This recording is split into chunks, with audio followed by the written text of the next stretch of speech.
With any chance you would come, I was like, are you kidding me?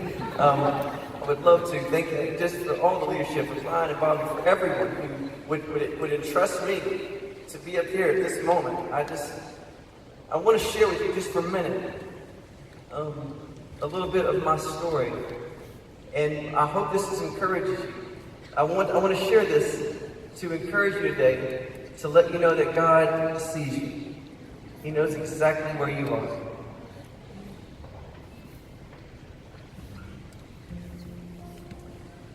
And maybe you just need to know that today. Maybe you need to know that today. God sees you. Look around, you see all this, and like, man, could I ever be used like that someday? I could never do that. I don't have those kind of abilities. I don't have those kind of talents. And that's when I am the most unlikely person to ever be up here, to ever be doing this. And I hope it encourages you today. I want to share with you this little story. And I hope that by the time I get finished sharing this, that you might, my hope is that you'll be thinking, wow, if God can use that guy, I am way ahead of the curve. This God can do anything. I grew up in a little bitty town in Texas. Oh, God bless you. And a little bitty town in Texas, very small. I think there's about 40 people in my school. My town was a salt mining town. Small little town. My dad loved music. He played guitar. And my dad loved Willie Nelson. I don't know if you've ever heard of Willie Nelson here in Australia, but he's like this Texas legend. He loved Willie Nelson and Johnny Cash. That's who my dad loved, okay? And he put a guitar in my hand when I was a kid and started teaching me all those songs. And I loved playing at church. I loved playing when I could play at church. I loved the opportunity. I grew up playing music. I loved it. Never thinking anything that I would actually be doing this. There was this guy in my church. His name was David, and he traveled and played music, and people would go listen to him play. And I thought, this is the most amazing thing I've ever seen. I couldn't believe it. No one in my family has ever done anything like that. No one's ever been in ministry or anything like that. But he would go from church to church, and people would actually come and listen to him play. I thought, this is the coolest guy I've ever met. That's what I thought from my little town. And he was about my dad's age, and one day he comes by my house. And I'm watching, it was after school, I'll never forget it. I'm a senior in high school, 18 years old, 17, 18 years old. He said, Chris, I've asked your parents if it's okay. I'm coming to pick you up, and we're gonna go down the road a bit, about 3 hours, and I've got a concert tonight, and I was wondering if you would help me set up the keyboards and the guitar, and if you would sell tapes in the back. That'll tell you what year it was. It was selling tapes. Some of you have never seen that. So your tapes are amazing. They're incredible. If you want to hear rewind, if you want to hear other things, you could turn it over. It was an unbelievable time in music. Check it out. Go check it out. It's unreal. He said, would you sell tapes in the back? I was like, man, I'd love to. This would be amazing. I get to be a roadie. I thought, this is the greatest day of my life. So we drive for 3 hours. I get there. I set up all his keyboards and his guitar. And I'm in the back selling tapes. It's about 500 people there, almost as big as my town. And he said, in the middle of the concert, he just stops like this. He said, you know what? I got a good friend back there. He's selling the tapes. His name's Chris. And I'm just going to stop, and he's going to finish the concert. He's just going to come up here and do it. And I was like, no, he's not. No, he is not. I was like, we had 3 hours in the car. You did not mention this. You did not say one word. And it was all set up, the whole thing. I had no idea.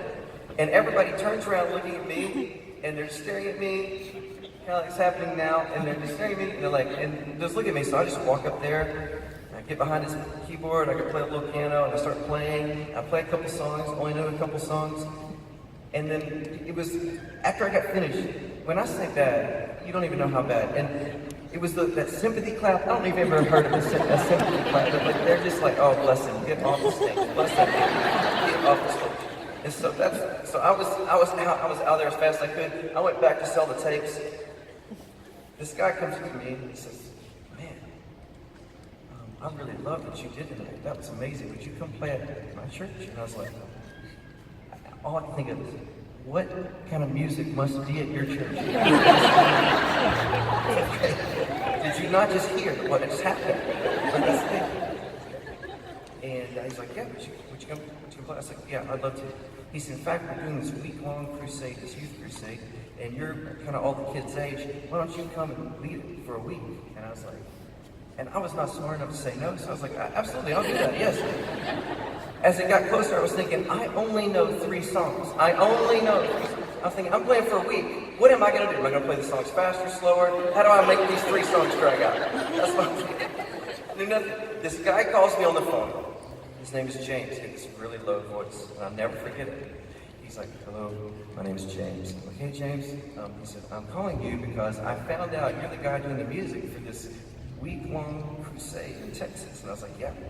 He said, I'm speaking at this thing. I was like, oh, you are? He said, the reason I'm calling you is I've never heard of you. And I really kind of want to know what kind of music you do. I don't know what kind of music, I don't know who am I getting in with on the week. I'm speaking, what kind of music are you bringing? I said, James. I mean, youth is amazing, right? And you just don't know. I was like, James, the reason you've never heard of me is I've never done this before. And I know 3 songs, and I told him my 3 songs. The pause on the phone was so amazing. It was just this long pause. I'll never forget what he said, well, can I send you some tapes? I was like, yeah, well. And he sends me this music in the mail. And it's the craziest thing. I get the mail and I get these songs. And then on the packaging of the songs, I looked and it said, produced by Louis Giglio. And I was like, that's a funny name. That's all I thought. And I was like, and it was all these tapes. It was all these of these worship tapes of these songs. It was like, I love you, Lord. Lord, you're more precious than silver. Anybody remember those choruses? Like some of those choruses, and I was just like, these are amazing. And so I wrote them all. I got note cards out. Are you ready for this? And I wrote all the lyrics down, and I just learned them on my guitar. So I came ready at this little week-long crusade, right? I came ready with just a stack of note cards. I had my stack of note cards of all my songs. And I did not know how to lead. I didn't know what I was doing. I was scared to death. I was scared to death of people, to look at people, to stand up here. So what I did, this was my first, for all you worship leaders, this is my first time of leading. I got there early, and I put all the note cards, and I got on the stage, and I put them in order of how I was going to do the set. So I put them like this. I just taped them down, and my first song, I would walk up, and I just looked at the note card. I did not look at anybody, I just stared at it. And when I finished the song, done, and I go. I do the next song. Can you imagine how weird that looked to the people who had no idea what was going on stage? I started the set down here, and I was in the set, I was right here. I didn't know any better. I didn't know what I was doing. I was scared to death to look at people. I didn't think I could learn the songs. I couldn't memorize the words. So I just had it all there. Never looked at anybody the whole week. Never saw anybody. Didn't know if anybody was there. Actually, I just got to play my note cards. Went down the road. At the end of the week, James, this guy that was speaking, he came to me, and he's an amazing guy. And he said, Chris, I've got 2 things, man, to tell you. I've been praying for you this week. I'm like, I'm sure you have. He said, I got 2 things. 2 things to tell you. I said, yeah. He said, 1, he said, man, as I've been praying, God's put 2 things on my heart. I said, what is that? I said, 1, you have no idea what you're doing. I was like, God told you that. Wow, that is amazing. Wow. Seriously, he said that. And he goes, you have no idea what you're doing. He's just staring me down. He said, secondly, you have no idea how God's going to use you in this world in music. And I was like, I'm 18 years old. I don't have any songs. I'm looking at note cards. I have no idea. And I never forget this. He put his hand on my head. And I come from a really conservative Baptist church growing up. This was weird. I wasn't ready for this. There was no, let's pray, let's eyes closed. He's just staring at me. Puts his hand on my head. Just standing right there. He said, God, would you make Chris a songwriter for his generation? And it was like lightning went through me. It was like lightning went through me. And I was sitting there, and it set me on a path. And I started leading, I got opportunities, more opportunities to lead worship. I started trying to write songs. People could sing. About a couple years after that, I got invited to this another youth camp for the summer. And they said, the guy speaking, his name's Louis Giglia. And I was like, the tapes, I remember this guy. And we were doing this camp, and he started speaking on Revelation chapter 4 about the throne of God. Day and night, they never stop saying, holy, holy, holy is the Lord God Almighty.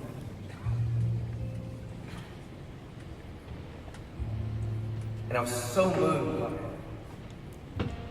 And I was just a young kid with my guitar, right? And I just went to my room that night. I had the Bible open, just looking. And I just started singing out this verse. I just started singing out what he was talking about.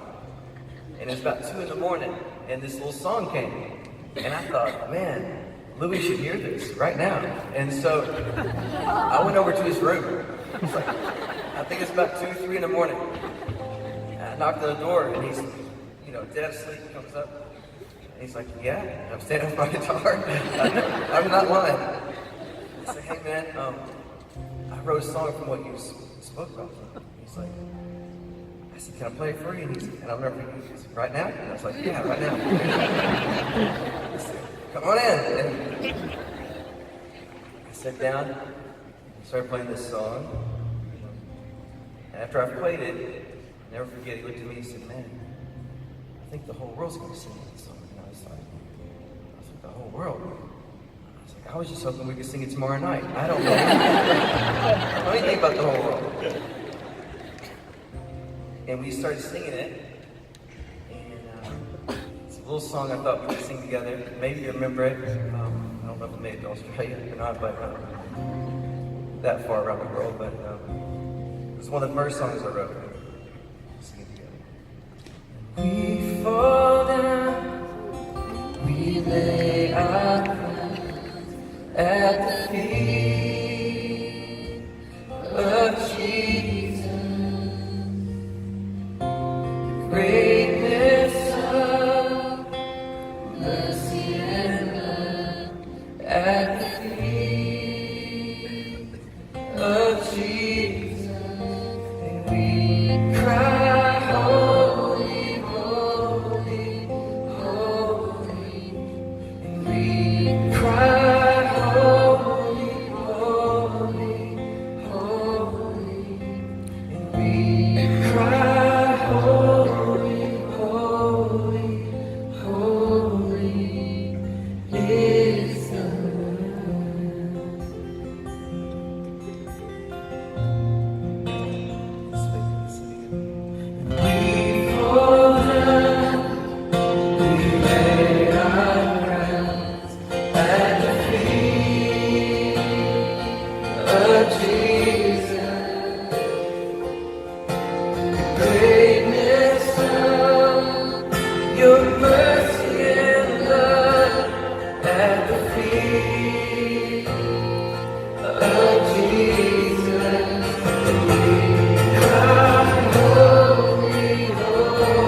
Join in that song. It's day and night. They never stop saying, holy, holy, holy.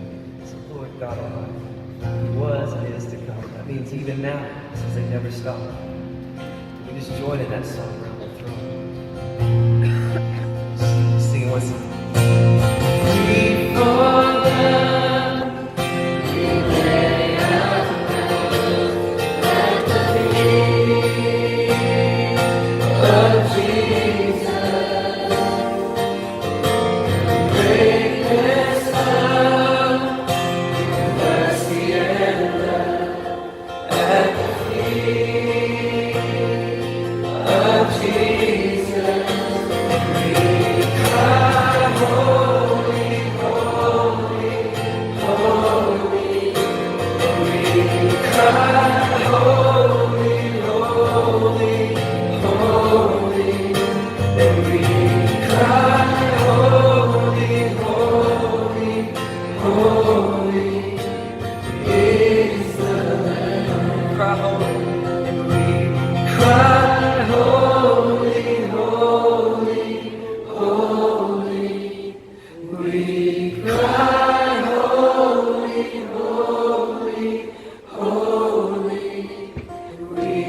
cry, holy, holy, holy is the Lamb.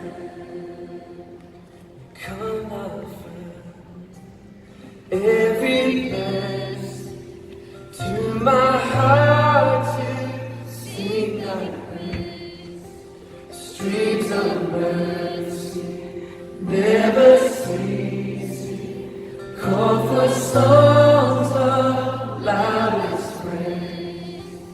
Teach me some melodious song, sung by flaming tongues above. Praise the mountain, fixed upon it, mountain cloud.